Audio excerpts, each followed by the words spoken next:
반갑습니다. 반갑습니다. 훈련 잘 갔다 왔습니다. 훈련이 일정이 잘 안 맞아서 미루고 미뤘는데 마지막 훈련이라 뜻이 들어갔는데 또 그 뒤에 많은 일들이 생겨가지고 계속 왔다 갔다 해서 훈련을 났는지 안 났는지 그래도 마음은 참 편안하게 오래간만에 깊은 연마하는 그런 시간이 됐습니다. 감사합니다. 오늘 설교 제목이 법의 사리, 업의 사리 이렇게 되어 있죠. 사리라는 것은 잘 아시죠? 불교에서 공부를 많이 하고 인욕정진한 결과 큰 법력을 얻게 되면 이제 사리가 나온다. 그래서 이제 수행을 잘하면 청색의 사리가 나오게 되고 탐욕이 많으면 흑색의 사리가 나온다. 그러니까 공부를 잘해서 맑은 사리만 나오는 게 아니고 욕심이 가득해도 사리가 나온다는 거예요.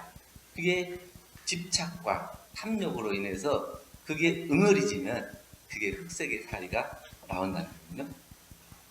일심으로 기도해서 청정한 생각을 뭉치고 맑고 조촐한 마음이 되면 중생의 어리석음을 밝게 비춰주는 영단이 되죠. 그런데 탐진치의 생각을 벗어나지 못하고 욕심으로 뭉치면 탁한 업의 사리가 돼서 나뿐만 아니라 내 주위까지도 다 그 먹사리로 흑사리로 가득하게 해서 함께 고통의 세계로 몰고 가게 된다 이런 얘기입니다. 대종사님께서는 사심없는 연불 한 번에 좁쌀만큼씩 영단이 커진다 이렇게 말씀하셨습니다. 우리도 금요일날 연불 공부가 있어서 영상을 통해서지만 매주 조금씩 연불을 하고 있죠. 영상을 통해서 못하신 분은 집에서 각각 연불을 잘 하고 계실 텐데 이 연불 한 번 정말 일심을 모아서 지극정성으로 하면 좁쌀만큼씩 영단이 커진다. 그러면 그 영단이 나중에는 한 동네뿐만 아니라 한 나라 전 세계를 비출 수 있는 그러한 영단이 된다 이렇게 말씀해 주셨습니다. 이 사리가 이제 각 방면으로 다 자기의 실력을 갖춘 사람들이 많이 있는 것 같아요. 정치인도 뭐 정치 구단 뭐 이렇게 얘기하듯이 정치를 오래 하면 정치에 대해서 이게 요령이 생기고 또 거기에 대해서 힘이 생기는 것처럼 어떠한 부분이든지 자기가 거기에 대해서 10년 이상 하면 거의 전문가가 되고 거기가 자기의 실력이 드러나더라. 그와 마찬가지로 우리가 공부를 오랫동안 하고 보면 거기에 영단이 생기는데 정치적인 영단이나 뭐 경제적인 영단이나 이런 것보다는 우리는 도덕의 영단을 갖추어야 된다. 그래야 도덕의 영단을 갖추어야 나뿐만 아니라 많은 사람들을 비출 수 있고 세계를 밝게 비출 수 있는 그러한 영단이 된다. 이렇게 말씀을 해주셨습니다. 고려시대에 나홍선사 잘 아시죠? 나홍선사도 도력이 높으셔가지고 제자들이 끊임없이 몰려와요. 그러니까 조용히 공부 좀 하고 싶은데 공부를 할 기회가 없어요. 그러니까 생각해낸 게 이 제자들이 좀 많이 떨어지면 조용히 공부를 할 수 있겠다 싶어가지고 이제 마을로 내려가가지고 마을에 울타리에 널어놓은 백목, 옛날 지금은 뭐 그렇게 귀한 게 아니지만 그때는 아주 귀한 거죠. 백목을 팔 훔쳐가지고 팔에 있는 장삼 속에다 넣고 가다가 일부러 주인한테 걸려요. 그러니까 이제 거기 이 스님이 돼가지고 도둑질을 했다 이래가지고 이제 거기 창피한 꼴을 당하죠. 그러니까 그 밑에 큰 스님이라고 생각하고 있던 제자들이 이렇게 우리가 한쪽만 보고 다른 쪽을 못 봤다 이런 거죠. 그래서 이제 스님의 진정한 가치는 못 알아보고 저렇게 도둑 스님하고 같이 살 수 없다 이래가지고 다 떠나가. 그러니까 상자 하나만 남아요. 그러니까 야 이제 조용히 공부하기 좋다. 그래서 늙을 옹자 써서 나옹 이렇게 붙여서 공부를 하는데 한 번은 또 이제 선정에 들어서 보니까 국가에서 이제 나라님이 시켜가지고 국사로 모신다. 그래서 이제 사람들이 이제 오는 걸 봐요. 그러니까 상자를 데리고 멀리 숨어버려. 이런 게 이제 진짜 공부하는 사람. 나를 드러내지 않고 나의 진정한 가치, 나의 참된 모습을 밝히는데 더 공을 들이는 분. 이런 분들이 안으로 밝은 영단과 사리가 생기는 거죠. 근데 자기 자신을 잘난 체하고 드러내고 없는 것도 있는 것처럼 만들어서 다른 사람에게 나타내 보이려고 하는 그런 마음으로는 그런 게 생기지 않는다. 사리가 종류가 여러 가지가 있대요. 우리가 이제 살아있을 때 생체에서 나오는 것은 진신사리 이렇게 얘기하고, 또 열반하신 뒤에 화장을 통해서 나오는 것은 쇠신사리 이렇게 얘기해요. 그리고 또 중요한 것은 뭐냐, 부처님의 법문, 경전, 이거를 법사리 이렇게 얘기해요. 우리는 대종사님께서는 이렇게 몸에서 나오는 이런 사리보다는 이 법사리를 더 중요하게 생각하신 것 같고, 이 법사리 중에서도 수양, 연구, 취사, 이 3대력이라고 하는 사리, 그냥 우리가 알고 있는 거예요. 그냥 몸에서 만들어진 사리가 아니고 수양을 통해서 얻어지는 수양력, 연구를 통해서 얻어진 연구력, 취사를 통해서 얻어진 취사력, 이게 힘이에요, 힘. 이 수양, 연구, 취사력의 3대력이 있어야 그 사람이 완전한 공부인이 되고 스스로뿐만 아니라 다른 사람을 제도할 수 있는 능력, 그 영단을 갖추게 되는 것이지, 몸에서 뭐 사리가 몇 과가 나왔다, 뭐 청색이 나왔다, 백색이 나왔다, 이게 더 중요한 거예요. 그래서 대종사님께서는 분명하게 밝혀주신 것은 우리 공부의 방법을 밝혀준 것보다는 그 공부를 통해서 어떤 힘을 얻을 수 있냐, 그 힘을 얻는 것을 밝혀주신 거예요. 그래서 공부법을 잘 아는 사람은 많아요. 수양은 이렇게 해야 되고, 연구는 이렇게 해야 되고, 취사는 이렇게 해야 된다. 말을 잘하는 사람도 많고, 그 학식이 높아서 이것저것 비교해가지고, 비교해서 잘 설명하는 사람 많은데, 진짜 내가 수양력과 연구력과 취사력을 갖춘 3대력을 잘 원만하게 갖추었는가, 이것을 나의 사리로 삼아야 된다, 이런 얘기입니다. 사람의 마음은 지극히 미묘해서 잡으면 있어지고 놓으면 없어진다 했습니다.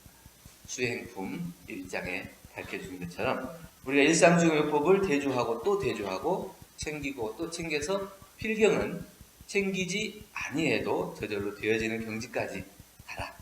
그 챙기지 않아도 저절로 되어지는 경지까지 가야 3대력을 원만하게 갖춘 그런 불보살로 살아갈 수 있다는 겁니다.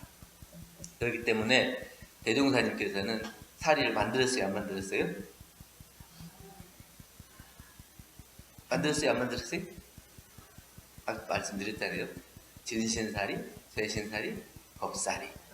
그러면 우리는 대종사님께서는 이 법사리, 경전, 이 만고의 중생들이 보고 배우고 익혀서 모두 불보살을 만들 수 있는 경전을 직접 만들어 주셨죠. 그럼 이 법사리를 우리에게 밝혀주신 거고, 대종사님께서 밝혀주신 이 법사리를 가지고 우리는 어떤 사리를 만들어야 할까요? 네? 우리는 활불사리를 만들어요.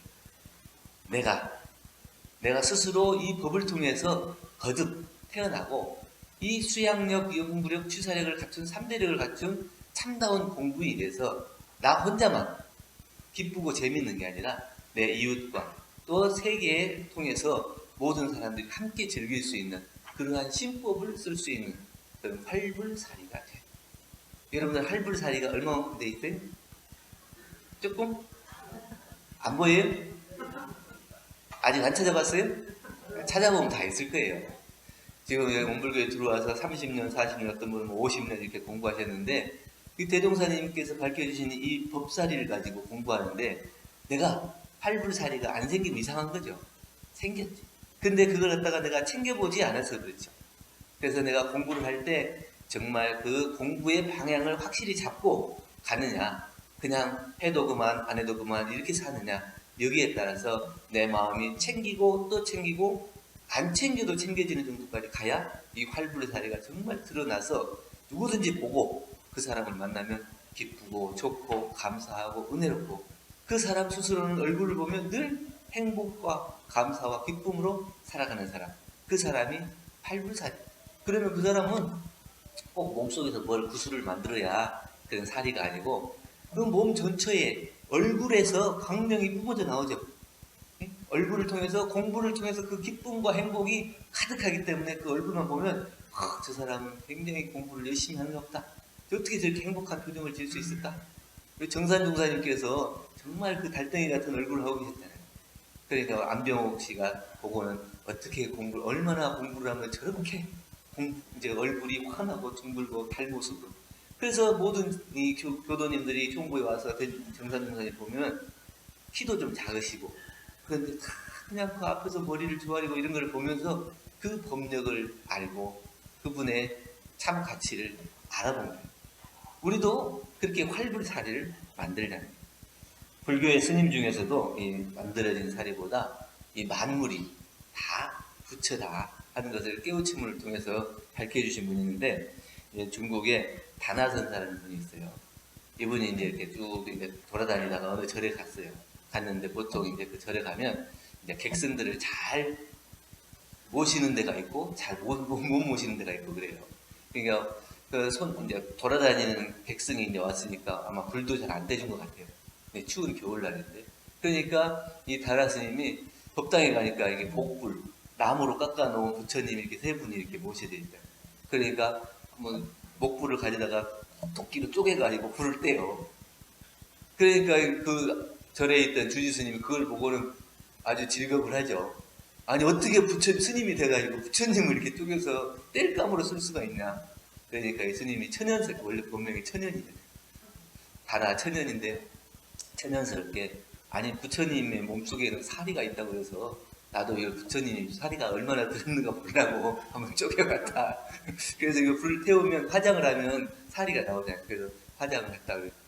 아니 어떻게 나무에서 사리가 나오겠냐.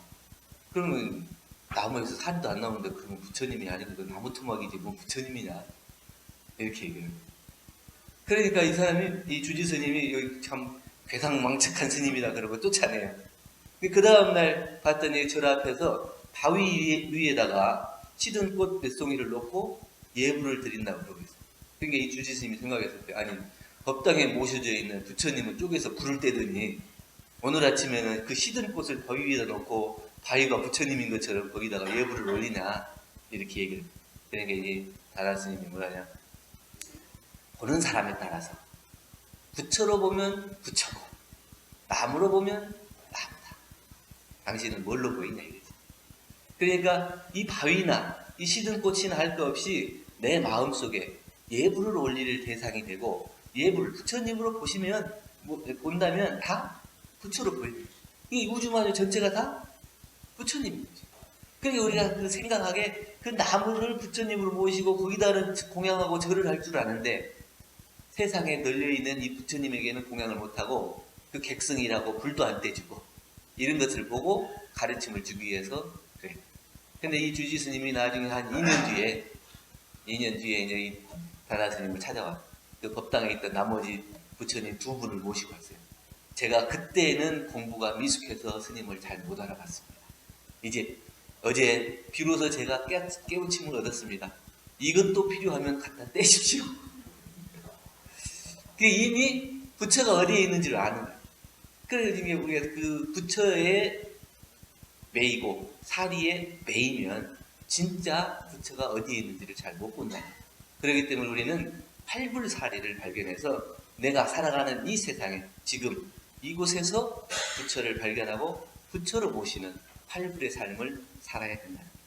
부처는 지혜를 구하고 중생을 제도하려는 깊은 염원으로 그걸 물러서지 않고, 어떠한 경계와 어려움이 있더라도 물러서지 않고 그 공부를 하고 닦았기 때문에 맑고 투명한 법의 사리가 생기는 거고, 중생은 이기적인 욕심과 인간 중심의 집착, 차별의 마음으로 그것을 내 것이 아닌 것을 내 앞으로 갖다 놓고 갖지 않아야 될 것을 가지려고 하는 그 마음 때문에 그걸로 길들여져서 결코 깨지지 않는 어둡고 탁한 법의 사리가 생긴다. 똑같이 사리가 생겨요. 그런데 법의 사리는 나뿐만 아니라 모든 중생의 어리석음을 밝힐 수 있는 밝은 빛을 내지만, 이 법의 사리는 나도 욕심으로 탁하고 어둡고 내 주위 사람들도 어둡고 괴롭게 만드는 그러한 욕심의 덩어리로 뭉쳐지게 된다는 겁니다. 그래서 부처님은 수행의 힘을 얻어서 법의 사리를 통해서 자비와 법력으로 만중생에게 베푸는 것이지만, 중생은 사상의 힘으로 뭉쳐진 업의 사리 속에서 일생을 살아가는데 꿈속에서 벗어날 기약이 없이, 그 꿈속에서 잡는 것, 꿈 깨고 나면 있어요, 없어요? 없죠. 없는데 그 꿈속에서 일생을 살면서 이것이 진짜 내 것이다 이러고 살면서 그거를 움켜쥐고 놓을 줄 모르고 살아간다. 그것이 업의 살이고, 그 업의 살이는 여기에서 끝나는 게 아니고 다음 생으로 이어집니다. 업 보따리가 이어집니다. 그래서 그 어리석음으로 뭉쳐진 업의 살이가 다음 생으로 이어져서 또 그 어리석음을 벗어나지 못하고 계속 그것이 내 것인 것처럼 꿈속에서 살아갈 수밖에 없다는 거예요. 어떤 스님이 법문을 하는 걸 들으니까, 우리가 이제 자기가 좋아하고 관심 있는 부분에서 봤다고 그래요. 그래서 어떤 사람에게 길을 물어봤대요. 그러니까 그 사람이 길을 알려준대. 네, 거기는요, 저기 저 맥주집 보이죠? 그 맥주집 코너를 돌아서 오른쪽으로 돌아요. 그러면 대포집이 보일 거예요. 그 대포집에서 왼쪽으로 돌아서 가면은 거기에 또 뭐 술집이 또 있다. 그 옆이 바로 거기에요. 이렇게 알려줍니다. 그럼 이 사람은 어때요? 술을 좋아하는 사람이 안 좋아하는 사람이에요? 자기가 술을 좋아하기 때문에 관심 있는 것이 술집밖에 안 보이는 거예요. 여기서 저만큼 가면 무슨 집이 있고 저 무슨 집이 있고 무슨 집이 있고, 이게 머릿속에는 술집만 그림이 그려져 있는 거예요. 그러니까 안내할 때도 술집을 통해서 이렇게 안내해요. 그러니까 공부하는 사람은 어떻게 하겠어요? 공부하는 사람, 저쪽에 어디 가면 참 공부하는 사람인데 그 사람을 찾아가면 공부를 잘할 수 있을 겁니다. 이렇게 얘기하겠죠. 내가 관심이 있는 것에 밝다는 거예요.